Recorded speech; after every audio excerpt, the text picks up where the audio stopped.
ನಮಸ್ಕಾರ ಗೆಳೆಯರೇ, welcome back to new ಇನ್. 21 ವರ್ಷದ ಯುವತಿ ಸಾಕ್ಷಿ ವಾಸಿಸುತ್ತಿದ್ದಳು. ಸಾಕ್ಷಿ BSc ರಸಾಯನಶಾಸ್ತ್ರದ ಅಂತಿಮ ವರ್ಷದ ವಿದ್ಯಾರ್ಥಿನಿ. ಕಾಲೇಜಿನಲ್ಲಿ ತನ್ನ ಬುದ್ಧಿವಂತಿಕೆ ಮತ್ತು ಚುರುಕಿನಿಂದ ಗುರುತಿಸಲ್ಪಟ್ಟವಳು. ಅವಳ ಕಣ್ಣುಗಳಲ್ಲಿ ಕಾವೇರಿಯ ನೀರಿನಂತೆ ಹೊಳೆಯುತ್ತಿದ್ದವು, ಮುಖದಲ್ಲಿ ಸದಾ ಮಂದಹಾಸ. ಸಾಕ್ಷಿ ಇಳಮೆಯಲ್ಲಿ ತಂದೆ ಸಿದ್ದೇರಾಜು ಸರ್ಕಾರಿ ಬ್ಯಾಂಕ್ ಉದ್ಯೋಗಿ, ತಾಯಿ ಮಂಜುಳಾ ಗೃಹಿಣಿ. ಚಿಕ್ಕಣ್ಣ ಯತೀಶ್ ಮತ್ತು ಪ್ರೀತಿಯ ಅಜ್ಜಿ ಗೌರಮ್ಮ ಇದ್ದರು. ಮನೆಯ ಒಳಗಿನ ಚಿಕ್ಕ ತೋಟದಲ್ಲಿ ಅಜ್ಜಿ ಗೌರಮ್ಮ ತುಳಸಿ ಗಿಡ, ಮಲ್ಲಿಗೆ, ರೋಸ್ ಗಿಡಗಳನ್ನು ಪೋಷಿಸುತ್ತಿದ್ದಳು. ಪ್ರತಿ ಭಾನುವಾರ ಸಾಕ್ಷಿ ತಾಯಿಯೊಂದಿಗೆ ತೋಟದಲ್ಲಿ ಕೆಲಸ ಮಾಡುತ್ತಾ ಹೂವಿನ ಗಿಡಗಳಿಗೆ ನೀರು ಹಾಕುತ್ತಾ ಕಾಲ ಕಳೆಯುತ್ತಿದ್ದಳು. ಈ ಮಲ್ಲಿಗೆಯಂತೆ ನಿನ್ನ ಜೀವನವು ಸುಂದರವಾಗಿರಲಿ ಎಂದು ಗೌರಮ್ಮ ಹೇಳುತ್ತಿದ್ದರು. ಬೆಂಗಳೂರಿನ ಲಾಲ್ಬಾಗ್ ಉದ್ಯಾನ ಸಾಕ್ಷಿಗಳ ಕನಸುಗಳ ತಾಣವಾಗಿತ್ತು. ಅಲ್ಲಿ ಶಾಂತ ವಾತಾವರಣ ಅವರ ಮನಸ್ಸಿಗೆ ನೆಮ್ಮದಿ ನೀಡುತ್ತಿತ್ತು. ಆದರೆ ಒಂದು ಹೊಸ ಭಾವನೆಯ ಗಾಳಿ ಅವರ ಜೀವನದಲ್ಲಿ ಬೀಸಲು ಸಿದ್ಧವಾಗಿತ್ತು. ಕಾಲೇಜಿನಲ್ಲಿ ರಾಜೇಶ್ ಎಲ್ಲರೂ ಕರೆಯುತ್ತಿದ್ದಂತೆ ರಾಜು ಸರ್. 28 ವರ್ಷದ ರಸಾಯನಶಾಸ್ತ್ರದ ಪ್ರಾಧ್ಯಾಪಕ. ಕೇವಲ 2 ತಿಂಗಳ ಹಿಂದೆ ಅವರ ಕಾಲೇಜಿಗೆ ಸೇರಿದ್ದರು. ರಾಜು ತನ್ನ ಅಗಾಧ ಜ್ಞಾನ, ಸರಳತೆ ಮತ್ತು ವಿದ್ಯಾರ್ಥಿಗಳಿಗೆ ಪ್ರೋತ್ಸಾಹ ನೀಡುವ ಗುಣದಿಂದ ಎಲ್ಲರ ಮನಸ್ಸನ್ನು ಗೆದ್ದಿದ್ದರು. ಅವರ ಕಣ್ಣುಗಳಲ್ಲಿ ಗಾಢವಾದ ಗಂಭೀರತೆ ಮತ್ತು ಮಾತುಗಳಲ್ಲಿ ಒಂದು ರೀತಿಯ ಮಾಯಾಜಾಲವಿತ್ತು. ರಾಜು ತನ್ನ ತಂದೆಯನ್ನು ಕಳೆದುಕೊಂಡ ನಂತರ ತಾಯಿ ಗೀತಾ ಮತ್ತು ತಂಗಿ ಶಿಲ್ಪಾ ಅವರ ಜವಾಬ್ದಾರಿಯನ್ನು ಹೊತ್ತಿದ್ದರು. ಸಾಕ್ಷಿ ರಾಜು ಸರ್ ಅವರ ತರಗತಿಯಲ್ಲಿ ಉತ್ಸಾಹದಿಂದ ಭಾಗವಹಿಸುತ್ತಿದ್ದಳು. ಒಂದು ದಿನ ರಾಜು ಸಂಕೀರ್ಣ ರಸಾಯನಶಾಸ್ತ್ರದ ಕ್ರಿಯೆಯನ್ನು ವಿವರಿಸುವಾಗ ಸಾಕ್ಷಿ ಒಂದು ಪ್ರಶ್ನೆ ಕೇಳಿದರು. ಸರ್, ಈ ಕ್ರಿಯೆಯನ್ನು ಪರಿಸರ ಸಂರಕ್ಷಣೆಗೆ ಹೇಗೆ ಬಳಸಬಹುದು? ರಾಜು ನಗುತ್ತಾ, ಸಾಕ್ಷಿ, ನಿನ್ನ ಆಲೋಚನೆ ವಿಶಿಷ್ಟವಾಗಿದೆ, ನಾವು ಇದನ್ನು ಚರ್ಚಿಸಲೇಬೇಕು ಎಂದರು. ಆ ದಿನದಿಂದ ಸಾಕ್ಷಿಗೆ ರಾಜು ಸರ್ ಕೇವಲ ಗುರುವಾಗಿ ಮಾತ್ರವಲ್ಲದೆ ವಿಶೇಷ ಸ್ಥಾನಮಾನ ಪಡೆದರು. ಕಾಲೇಜಿನ ವಿಜ್ಞಾನ ಮೇಳದ ಸಾಕ್ಷಿಗಳ ಪರವಾಗಿ ಸ್ನೇಹಿ ರಾಸಾಯನಿಕ ಶುದ್ಧೀಕರಣ ವಿಧಾನದ ಪ್ರಾಜೆಕ್ಟ್ ತಯಾರಿಸಿದ್ದಳು. ರಾಜು ಸರ್ ಅದನ್ನು ಗಮನವಿಟ್ಟು ನೋಡಿ, ಸಾಕ್ಷಿ, ಇದು ರಾಷ್ಟ್ರೀಯ ಮಟ್ಟದ ಸ್ಪರ್ಧೆ ಯೋಗ್ಯವಾಗಿದೆ, ನಾನು ನಿನಗೆ ಸಹಾಯ ಮಾಡುತ್ತೇನೆ ಎಂದರು. ಸಾಕ್ಷಿ ಮನೆಯಲ್ಲಿ ಸಂತೋಷದಲ್ಲಿ ಅಲೆದಿತ್ತು. ರಾಜು ಸರ್ ಅವರೊಂದಿಗೆ ಸಮಯ ಕಳೆಯುವ ಅವಕಾಶ ಸಿಕ್ಕಿತು.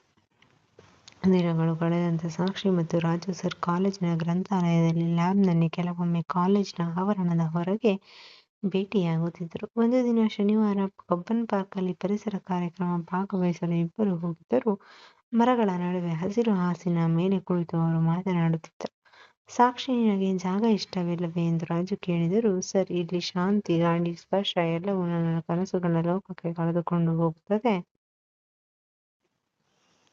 ಎಂದು ಉತ್ತರಿಸಿದಳು. ಕಾಲ ಕಳೆದಂತೆ ಸಾಕ್ಷಿಳ ಗೌರವವು ರಾಜು ಸರ್ ಅವರ ಮೇಲಿನ ಆಕರ್ಷಣೆಯಾಗಿ ಬದಲಾಯಿತು. ರಾಜುನಿಗೆ ಸಾಕ್ಷಿಳ ಸರಳತೆ, ಬುದ್ಧಿವಂತಿಕೆ ಮತ್ತು ಕಾಳಜಿಯಿಂದ ವಿಶೇಷ ಭಾವನೆ ಮೂಡಿತ್ತು. ಒಂದು ಮಳೆಯ ಸಂಜೆ ಕಾಲೇಜು ಮುಗಿದ ನಂತರ ಇಬ್ಬರು ಲಾಲ್ಬಾಗ್ಗೆ ತೆರಳುತ್ತಿದ್ದರು. ಮಳೆಯ ತೊಟ್ಟಿಕ್ಕಿರುವ ಶಬ್ದ, ತಂಗಾಳಿಯ ಸ್ಪರ್ಶ ಎಲ್ಲವೂ ಮಾಯಾಜಾಲದ ವಾತಾವರಣವನ್ನು ಸೃಷ್ಟಿಸಿತು.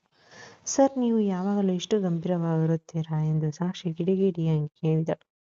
ರಾಜನಕ್ಕೂ, ಸಾಕ್ಷಿ, ನಿನ್ನೊಂದಿಗೆ ಇರುವಾಗ ನನಗೆ ಗಂಭೀರವಾಗಿರಲು ಸಾಧ್ಯವಿಲ್ಲ ಎಂದರು. ಆ ಕ್ಷಣದಲ್ಲಿ ರಾಜು ಸಾಕ್ಷಿಳ ಕೈ ಹಿಡಿದರು. ಸಾಕ್ಷಿ, ನಿನ್ನ ಜೊತೆಗಿನ ಈ ಕ್ಷಣಗಳು ವಿಶೇಷವಾಗಿದೆ ಎಂದರು. ಸಾಕ್ಷಿಳ ಹೃದಯದಲ್ಲಿ ಸಂತೋಷದ ಜ್ವಾಲೆ. ಏಕಾಂತದಲ್ಲಿ ಅವರು ತಮ್ಮ ಭಾವನೆಗಳನ್ನು ಹಂಚಿಕೊಂಡರು. ಆ ಕ್ಷಣವು ಇಬ್ಬರಿಗೂ ಮರೆಯಲಾಗದ ಅನುಭವವಾಗಿತ್ತು. ಸಾಕ್ಷಿಳ ಮನೆಯಲ್ಲಿ ಅಜ್ಜಿ ಗೌರಮ್ಮ ಮದುವೆಯ ಬಗ್ಗೆ ಮಾತನಾಡುತ್ತಿದ್ದರು. ತಾಯಿ ಮಂಜುಳಾ, ನಿನ್ನ ಭವಿಷ್ಯವೇ ಮುಖ್ಯ, ಓದಿನಲ್ಲಿ ಗಮನ ಕೊಡು ಎಂದು ಎಚ್ಚರಿಸುತ್ತಿದ್ದರು. ಆದರೆ ಸಾಕ್ಷಿಳ ಮನಸ್ಸು ರಾಜು ಸರ್ನಲ್ಲೇ ಇತ್ತು. ರಾಜುನ ಮನೆಯಲ್ಲಿ ತಾಯಿ ಗೀತಾ, ರಾಜು, ನಿನಗೆ 28 ವರ್ಷ, ಈಗಾಗಲಾದರೂ ಮದುವೆಯಾಗು ಎಂದು ಒತ್ತಾಯಿಸುತ್ತಿದ್ದರು. ಆದರೆ ಕಾಲೇಜಿನಲ್ಲಿ ಸಾಕ್ಷಿ ಮತ್ತು ರಾಜು ಸರ್ ಅವರ ಆಪ್ತ ಬಗ್ಗೆ ಗಾಸಿಪ್ ಶುರುವಾಗಿತ್ತು. ಒಬ್ಬ ಸಹಪಾಠಿ ಕೇಳಿದಾಗ ಸಾಕ್ಷಿ ಭಯಭೀತಳಾದಳು. ಪರಿಸ್ಥಿತಿ ಬಿಗಡಾಯಿಸಿತು. ಕಾಲೇಜಿನ ಆಡಳಿತ ಮಂಡಳಿಯಿಂದ ರಾಜುನಿಗೆ ಎಚ್ಚರಿಕೆ ಬಂತು. ವಿದ್ಯಾರ್ಥಿಗಳೊಂದಿಗೆ ವೈಯಕ್ತಿಕ ಸಂಬಂಧ ಇಟ್ಟುಕೊಳ್ಳಬೇಡಿ. ಸಾಕ್ಷಿಳ ಮನೆಯಲ್ಲಿ ಯತೀಶ್ ದಿನ ಸಾಕ್ಷಿಳ ಫೋನ್ನಲ್ಲಿ ರಾಜು ಸಂದೇಶವನ್ನು ಕಂಡು ತಾಯಿಗೆ ಹೇಳಿದ. ಮಂಜುಳಾ ಕೋಪದಿಂದ, ಸಾಕ್ಷಿ, ಇದೇನು ಶಿಕ್ಷಕನೊಂದಿಗೆ ಸಂಬಂಧ, ಇದು ನಿಮ್ಮ ಕುಟುಂಬಕ್ಕೆ ಅವಮಾನ ಎಂದು ಗದರಿಸಿದಳು. ಸಿದ್ದರಾಜು ದುಃಖದಿಂದ, ನಾನು ನಿನ್ನ ಗೌರವದಿಂದ ಕಂಡಿದ್ದೆ ಸಾಕ್ಷಿ ಎಂದರು. ರಾಜುನ ಮನೆಯಲ್ಲೂ ಇದೇ ಪರಿಸ್ಥಿತಿ. ರಾಜುನಿಗೆ ತನ್ನ ಕೆಲಸ ಮತ್ತು ಭವಿಷ್ಯದ ಬಗ್ಗೆ ಚಿಂತೆ ಶುರುವಾಗಿತ್ತು. ಒಂದು ರಾತ್ರಿ ಸಾಕ್ಷಿ ಮತ್ತು ರಾಜು ಕಾಲೇಜಿನ ಬಳಿಯ ಕೆರೆಯ ತೀರದಲ್ಲಿ ಭೇಟಿಯಾದರು.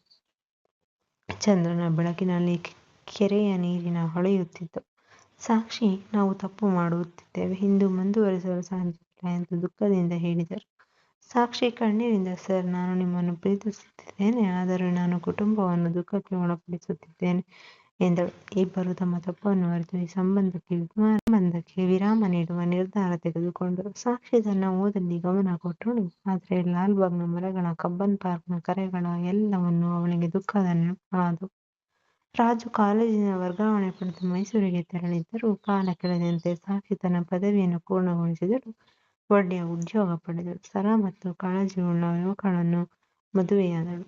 ರಾಜು ಕೂಡ ಮದುವೆಯಾಗಿ ಕುಟುಂಬದೊಂದಿಗೆ ಸಂತೋಷವಾಗಿದ್ದರು. ಆದರೆ ಇಬ್ಬರ ಹೃದಯದಲ್ಲಿ ಆ ದಿನದ ಪಶ್ಚಾತ್ತಾಪ ಉಳಿದಿತ್ತು. ಗುರು ಶಿಷ್ಯರ ಸಂಬಂಧ ಜ್ಞಾನದ ಆಧಾರದ ಮೇಲೆ ನಿಂತಿರಬೇಕು, ಪ್ರೀತಿಯ ಗಡಿ ಮೀರಬಾರದು. ಭಾವನೆಗಳ ಉಕ್ಕಿನಲ್ಲಿ ತಪ್ಪು ಹೆಜ್ಜೆ ಇಡುವುದು ಕುಟುಂಬ, ಸಮಾಜ ಮತ್ತು ವೃತ್ತಿಗೆ ಹಾನಿ ಉಂಟು ಮಾಡುತ್ತದೆ. ಪ್ರೀತಿಯನ್ನು ಸರಿಯಾದ ದಾರಿಯಲ್ಲಿ ಗೌರವದಿಂದ ಬೆಳೆಸಿದಾಗ ಮಾತ್ರ ಶಾಶ್ವತ ಸಂತೋಷವನ್ನು ನೀಡುತ್ತದೆ. ಇಲ್ಲಿಗೆ ಈ ಕಥೆ ಮುಗಿಯುತ್ತದೆ. ಸ್ನೇಹಿತರೆ, ನಿಮಗೆ ಈ ಕಥೆ ಇಷ್ಟವಾಗಿದ್ದರೆ ಲೈಕ್ ಮಾಡುವುದನ್ನು ದಯವಿಟ್ಟು ಮರೆಯಬೇಡಿ. ಮತ್ತೆ ಇಂತಹ ಇನ್ನಷ್ಟು ಕಥೆಗಳಿಗಾಗಿ ನಮ್ಮ ಚಾನೆಲ್ನ ಸಬ್ಸ್ಕ್ರೈಬ್ ಮಾಡಿಕೊಳ್ಳಿ. ಮತ್ತೆ ಸಿಗೋಣ. ಧನ್ಯವಾದಗಳು.